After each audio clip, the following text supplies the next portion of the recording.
Habib, bagaimana sifat orang-orang ahli taqwa? Dijelaskan di dalam Al-Quran, orang-orang ahli taqwa alladzina yunfiquna fi sarra'i wad dharra wal kadhibina al ghaidha wal 'afi 'anil nas wallahu yuhibbul muhsinin. Sadaqallah.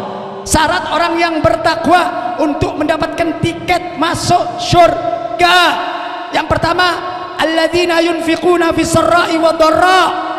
Syarat utama untuk bisa masuk surga harus bisa sodako, baik dalam keadaan lapang maupun dalam keadaan sempit. Bu, kalau mau sodako jangan tunggu kaya, saudara. Kalau kaya sudah wajib sodako, betul. Kalau ada orang kaya pelit, doain stroke. Benar. Kaya pelit, koret, mudah-mudahan set. Hidup teh nggak manfaat buat apa, Bu? Benar gak? Punya duit nggak manfaat, nggak mau sedekah, nggak mau menyantuni anak yatim, nggak mau memberikan anak-anak miskin, nggak mau membantu orang-orang miskin. Mending orang kaya yang demikian, mending set.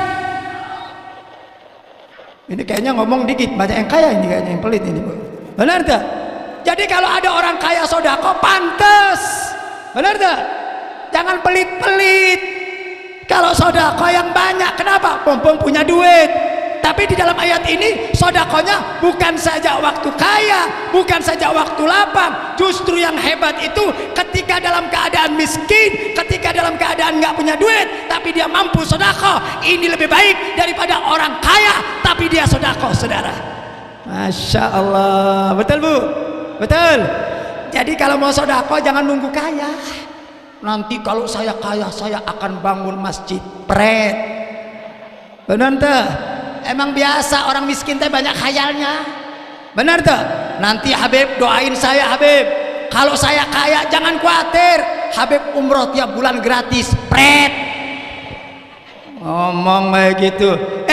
Kalau mau sodako jangan tunggu kaya. Justru sekarang dalam kondisi yang sempit, dalam kondisi yang miskin, bagi-bagi. Karena dengan sodako, Nabi yang mengatakan orang yang sodako bal yasdat akan ditambah rezekinya ku Allah Ta'ala, Bu. Jadi nggak usah takut, nggak ada ceritanya orang sodako miskin.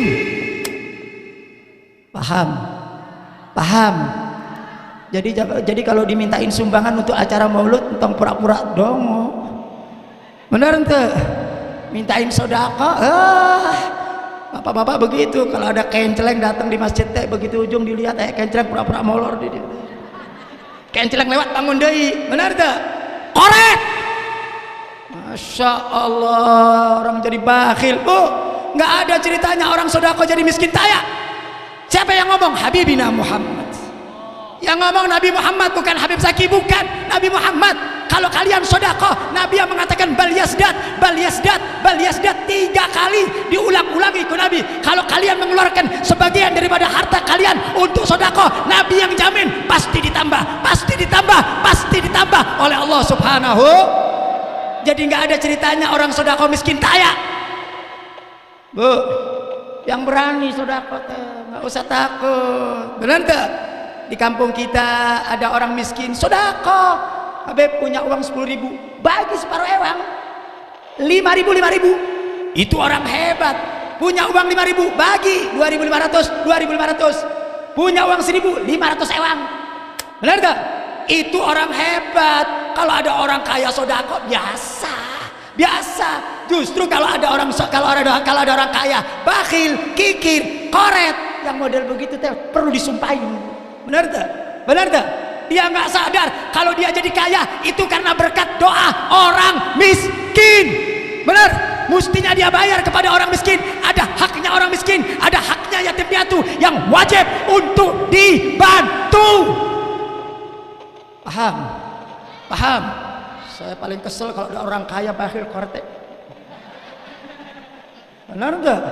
Orang yang model begitu nggak usah hidup, Bu. Hidup nggak manfaatnya percuma. Hidup nggak manfaat kayak embe. Benar? Orang kalau hidup nggak manfaat kayak binatang. Masya Allah kaya, dipegang kekayaannya, nggak mau sodako, nggak mau bantu orang miskin, nggak mau bantu daripada panti-panti jompo, nggak mau bantu dari anak-anak yatim. Giliran modal minta tolong sama kita. Benar tak? Benar tak Bu? Kalau ketemu ada orang kaya bakhil kikir, begitu meninggal lempar ke empang tos. Benar tak? Jangan giliran dia meninggal minta ditahlilin sama orang miskin, nggak tahu diri. Benar tak? Giliran dia meninggal minta ditahlilin sama ajengan yang miskin. Benar tak? Nggak tahu diri. Dasar orang kaya dongo, orang kaya tolol. Makanya orang kaya harus banyak sedekah. Nggak usah takut, itu rezeki, bukan rezekinya orang kaya, itu rezeki titipan dari Allah. Titipan rezeki, titipan dari Allah Ta'ala. Dia diberi amanat sama Allah untuk apa? Untuk membantu anak-anak yatim, untuk membantu daripada janda-janda, untuk membantu daripada orang-orang miskin. Itu titipan. Duitnya bukan duitnya dia, duitnya Allah dititipkan kepada orang kaya. Di dia ayah orang kaya yang bakhil. Ayah ente mana orangnya mana orang? Ayah orang kaya bakhil enggak di dia? Ayah ente nunjukin yang mana mau digeprak kayak begitu. Benar saya kalau ngomong sama orang kaya teh gak pedas Bu. Saya santri-santri saya jamaah saya yang kaya teh kalau sumbangan buat pesantren, sumbangan ini digebrak Habib keluarin tembak. Benar, punya duit dititipin sama Allah Ta'ala, ini bekal. Kalau kalian punya duit, kalian sedekahkan buat pesantren, buat masjid, buat orang-orang yang miskin, yang nggak punya. Itu yang kalian keluarkan tidak hilang, itu semua ada dalam depositonya Allah, dalam tabungannya Allah. Justru yang kalian makan, yang menjadi kotoran, itu yang hilang. Paham tuh Bu? Jadi orang kaya teh keluarin duitnya teh, nggak usah takut ngeluarin duit teh, bukan duit kita Bu. Orang kaya punya duit banyak, bakhil kikir, kira-kira kalau meninggal di bawah ente, punya emas 1 kilo di bawah ente, punya mobil 12 di bawah ente, punya rumah magrong di bawah ente. Kalau ada orang yang bakhil, yang kikir, tapi nggak mau sedekah, emasnya, rumahnya masukkan ke liang kubur sekalian. Benar tak?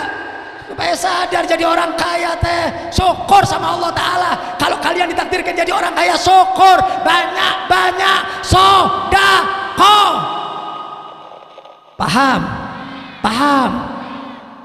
Kadang-kadang orang kaya teh aneh-aneh, sedekah terus sombong. Ente wajib ngeluarin sedekah, jangan sombong.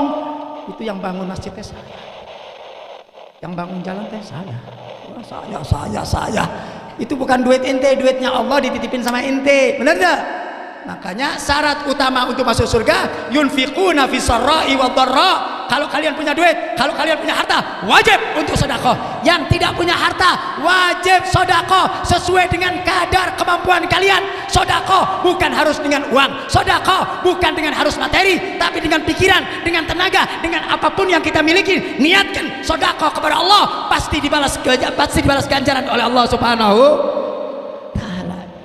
Karena itu adalah merupakan tiket untuk masuk surga. Bu, kalau mau sedekah jangan nunggu kaya ya, jangan nunggu kaya. Jadi kalau ayana nanti ayah surban jalan tuh, ayah isi tong pura-pura molor. Benar. Ini acara maulud, acaranya baginda Nabi Muhammad. Jangan giliran 17 Agustus, masya Allah, giliran ada tari-tari dompet nyumbang, ayah maksiat nyumbang, ayah 17 Agustus di situ ada lagu-lagu dangdut, yang di situ ada maksiat nyumbang, tapi giliran maulud pura-pura molor. Masya Allah. Jangan cari sanjungan untuk acara yang begitu. Ini acara maulud luar biasa Bu. Ini acara maulud mendatangkan ulama, mendatangkan para kiai, para habaib, semua datang memberikan mauidhah hasanah agar ibunya dekat kepada Nabi, menasihatin ibu bapak sekalian agar cinta kepada Nabi. Ini adalah majelis yang mulia, majelisnya baginda Nabi Muhammad. Apa kata Nabi? Kalian yang duduk di majelis Nabi Muhammad tidak keluar dari tempat ini kecuali diampuni segala dosa-dosanya oleh Allah Ta'ala. Masya Allah, ini pelebur dosa Bu. Ibu duduk di tempat ini sampai jam 2, jam 3, nggak usah khawatir, keluar dari tempat ini suci, tidak punya dosa. Masya Allah. Ini maulud baginda Nabi kita Muhammad. Jadi yang pertama untuk mendapatkan tiket masuk surga, alladzina yunfiquna fis sarra'i wad dharra, sodakohkan harta kalian, keluarkan harta kalian untuk membantu orang-orang miskin, untuk membantu janda-janda, untuk membantu orang-orang jompo, untuk membantu orang-orang yang tidak punya. Kenapa? Karena mereka adalah saudara kita, saudara. Betul. Ibu jangan menikmati makanan yang indah di rumah, makanan yang enak di rumah. Pikirkan kalian, tetangga kalian teh makan naon. Betul. Kalian tidur dengan spring bed, tidur dengan kasur yang indah. Pikirkan saudara-saudara kita tidur di alas. Masya Allah, itu tanggung jawab kita. Itu yang harus dipikirin sama kita. Jadi kalau kita lihat tetangga yang miskin, perhatikan. Man lam yahtam bi amril mu'min falaisa minna, kata Nabi. Siapa orang yang tidak peduli dengan nasib saudaranya, bukan daripada golongan Nabi Muhammad. Tidak sempurna, Bu. Ibu tidur dalam keadaan kenyang, sementara tetangga yang di samping kanan, yang di samping kiri tidur dalam keadaan kelaparan. Enggak sempurna iman kita, Bu. Lihat bagaimana indahnya Islam mengajarkan kita sosialisasi kepada umat. Perhatikan supaya ada persatuan di antara umat Islam. Makanya ibu kalau bikin makanan, bikin kuah yang banyak, begitu selesai bikin kuah, bikin makanan, bagi tetangga gitu tuh. Manggut-manggut tadi kerjain tuh. Masya Allah. Kita ini kadang-kadang kalau untuk sumbangan orang-orang miskin, Pak, sisa yang dikasih, benar tak? Ada sumbangan saudara-saudara kita kena tanah longsor, siapa yang mau nyumbang? Barangkali ada baju bekas, kaos bekas, kerudung bekas. Yang bekas-bekasnya dikasih saudara, Bu. Saya mau tanya, kira-kira ibu kalau dikasih yang bekas mau tuh, Bu? Kenapa kasih orang yang bekas? Kenapa kasih orang yang bekas, saudara-saudara kita yang ditimpa dengan musibah, yang mereka miskin? Kita yang nyumbang, sumbang kerudung bekas, baju bekas. Mending kalau bekasnya artis, bekas ibu. Masya Allah, udah pada warnanya kuning, hijau, biru, ada yang bau combrok, bau gehu. Benar tak? Kerudung udah warnanya dari putih ke kuning ke hijau, bulukan semuanya. Masya Allah, kita ini kalau ngasih orang bekas, ada sisa, kasihin tetangga. Emang enak tetangga dikasih sisa-sisa, ada sisa makanan kasih tetangga. Jangan begitu, justru yang baru kasih tetangga, makanan yang masih baru kasih tetangga. Itu melatih diri untuk apa? Untuk menafkahkan daripada harta kita. Itu tiket masuk ke surga. Siap sodako, Bu? Siap sodako, Bu? Sodako nggak usah lihat jumlahnya, yang penting ikhlas lillahi.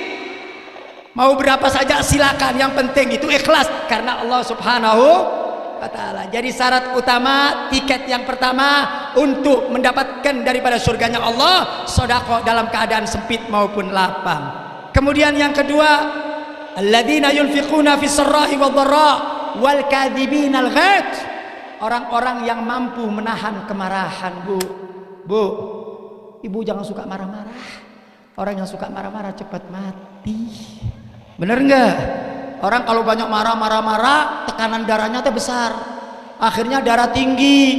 Begitu darah tinggi, stroke modar. Benar tak, Bu? Benar tak, Bu? Gak usah banyak marah, santai saja. Habib, saya kalau lihat suami saya teh gedok, Habib, gak usah marah, diracun aja.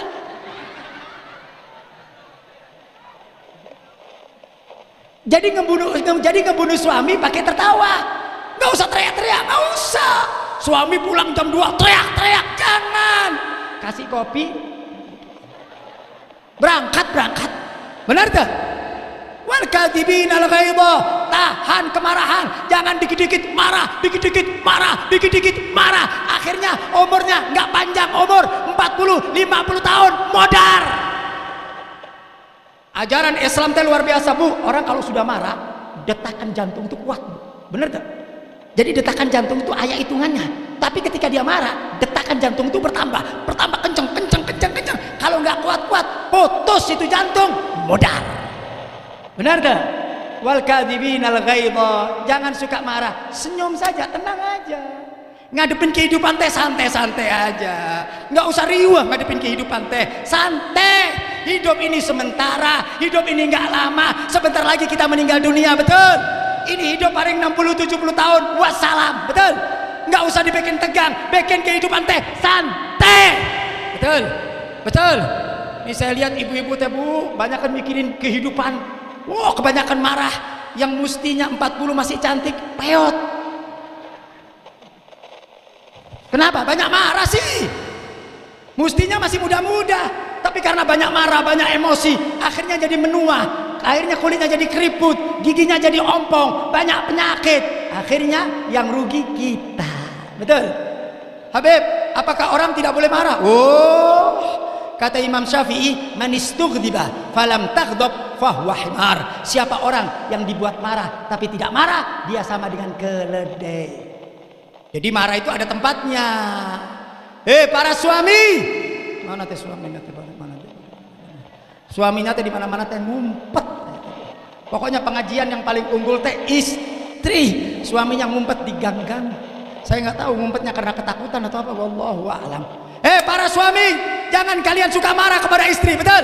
Jangan kalian suka marah kepada istri kalian, saudara. Kalian harus mengucapkan banyak-banyak terima kasih kepada istri-istri kalian yang telah melahirkan anak-anak kalian.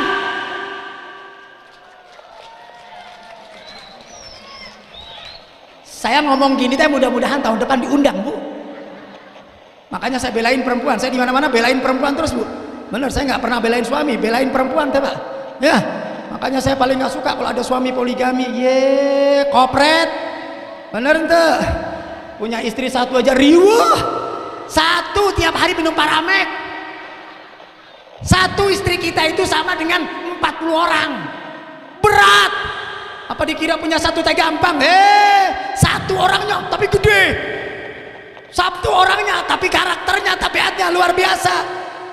Makanya jangan suka marah-marah, Pak, sama suami sama istri, Pak. Ingat, istri punya jasa banyak kepada seorang suami, betul? Betul. Kalau nggak ada istri, bapak nggak bakal punya anak, betul? Emang bapak bisa bunting? Benar. Perjuangan seorang istri luar biasa, Pak. Ya Allah, yang merawat kita istri, yang menyiapkan makan kita istri, yang memberikan segalanya istri, betul?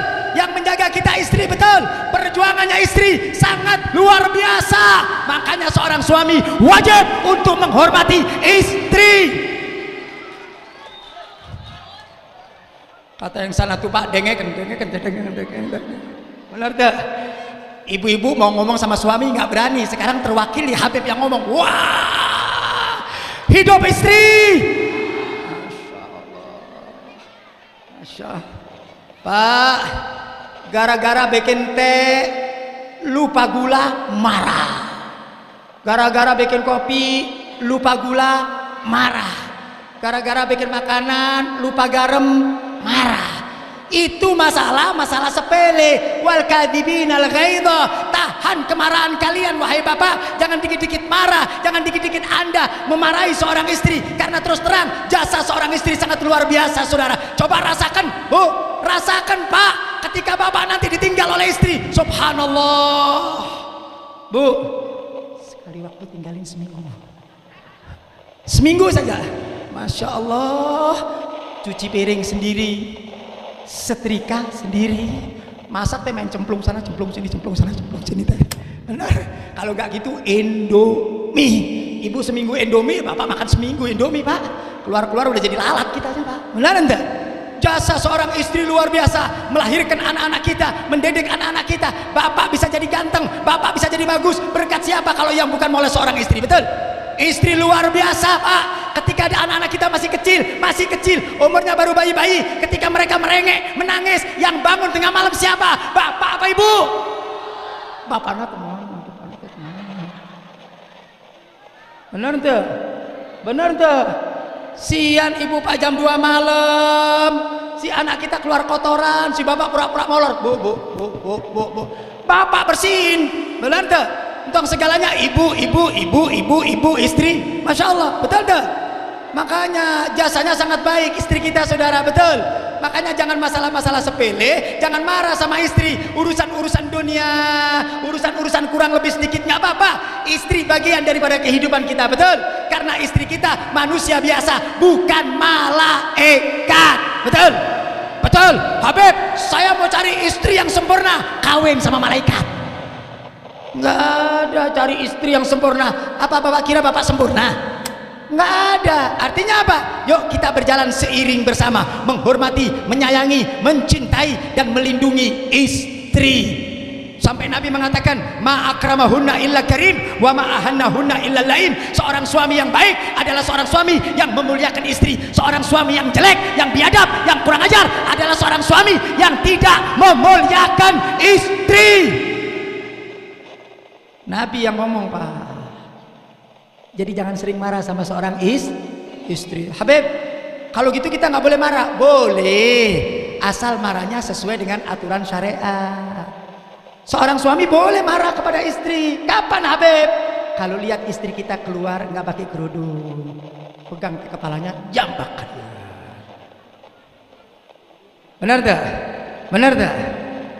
Kalau lihat istri salaman dengan lelaki yang bukan muhrimnya, pegang tangannya, jambak. Benar. Lihat istri berjalan berdua dengan lelaki yang bukan muhrimnya, gaplok. Benar tak? Benar tak? Itu marah tepat, boleh kita marah. Ini kadang-kadang yang begitu nggak marah, tapi urusan garam marah, kebalik. Yang masalah sepele, yang mestinya kita nggak boleh marah, jangan marah. Tapi kalau sudah berbicara tentang syariat, bapak melihat istri bapak keluar tanpa pakai jilbab, wajib untuk marah. Kalau tidak marah, apa kata Nabi? Dayuth la yadkhulunal jannah ad-dayuth. Lelaki yang tidak marah melihat istri-istrinya buka aurat, lelaki yang tidak marah melihat istrinya berjalan dengan lelaki yang bukan muhrimnya, lelaki yang tidak marah melihat istrinya bermaksiat, dikatakan sama Nabi ad-dayuth. Siapa itu dayuth? La yadkhulunal jannah ad-dayuth. Tidak akan pernah masuk surga orang yang tidak punya kecemburuan kepada seorang istri. Paham? Bapaknya temana ngumpet banget. Tapi sekarang udah nggak kaget saya, Bu. Sekarang bapak-bapak yang begitu nggak berani. Itu bapak-bapak dulu. Bapak Ayana ya, lihat istrinya buka kerudung, Habib nggak berani, Habib. Nanti kalau saya marah malah saya dibentak, Habib. Saya termasuk orang-orang suami yang takut kan ada dalam televisi itu suami-suami takut. Suami, boy. Suami yang takut istri mulai besok pakai daster. Ayah, pakai BH. Benar tak? Pakai sanggul. Benar tak? Takut sama istri ya. Suami takut sama istri. Di kantor galak, di kantor tegas, di kantor wibawa, di rumah. Benar enggak? Jujur saja, suami-suami yang belakang nggak berani sama istri, Pak. Dipelototin aja udah langsung, iya Bu. Sebab kenapa suami-suami sekarang banyak takut sama istri? Karena istri-istri kita sudah pernah belajar jadi security. Makanya galak, Bu. Nggak boleh sama suami gitu, Bu ya. Nggak boleh, Bu ya, yang hormat sama suami, Bu ya. Ya, yang hormat, yang sayang, yang cinta, Bu ya. Jangan suami tadi bentak. Nggak usah dibentak, lama-lama juga berangkat, Bu. Nggak usah dibentak, kasihan suami-suami kita. Hormatin, sayangin, cintain, Bu ya. Ya, yang penting tanggal 1 uang bulanan ibu terima. Dah, gitu aja, betul. Jadi kapan boleh marah, kapan tidak boleh marah, ada aturan. Wal kadzibin al ghaid. Orang-orang yang mampu menahan untuk tidak marah itu adalah orang-orang baik. Tapi ada pada satu saat wajib untuk kita marah. Kalau kita melihat kemaksiatan, melihat sesuatu yang melanggar aturan Allah, ada orang-orang yang mencaci Nabi Muhammad, ada orang-orang yang menghina Nabi Muhammad, ada orang-orang yang melecehkan syariat Nabi Muhammad, wajib untuk kita marah. Betul? Betul? Pak, Bu, jangan giliran istri dicolek marah, giliran istri digoda marah. Kenapa? Harga diri itu berapa? Masya Allah, suami marah lihat istri dicolek, saya nggak ngelarang, Pak, bagus. Istri diganggu, suami marah. Tapi pertanyaannya, ketika Nabi Muhammad diganggu marah ente? Ketika syariat diganggu marah ente? Ketika Nabi Muhammad dilecehkan marah ente? Umat Islam, jangan giliran istri kalian diganggu, anak kalian diganggu, usaha kalian diganggu, kalian marah. Tapi Habibina Muhammad ketika dilecehkan, ketika dihina, ketika diganggu, kalian bungkam 1000 bahasa, saudara. Masya Allah. Makanya Bapak Ibu sekalian, para kiai, para ulama, buat Nabi di atas segalanya, betul? Buat Nabi di atas segalanya, saudara, betul? Jangan coba-coba untuk mengganggu Nabi, jangan coba-coba untuk melecehkan Nabi, jangan coba-coba untuk menghina Nabi. Demi Allah, siapapun orangnya, siapapun kiainya, siapapun ajarannya yang coba-coba melecehkan Nabi Muhammad, yang coba-coba untuk menghina Nabi Muhammad, demi Allah pasti saya akan hina orang tersebut, saudara. Masya Allah.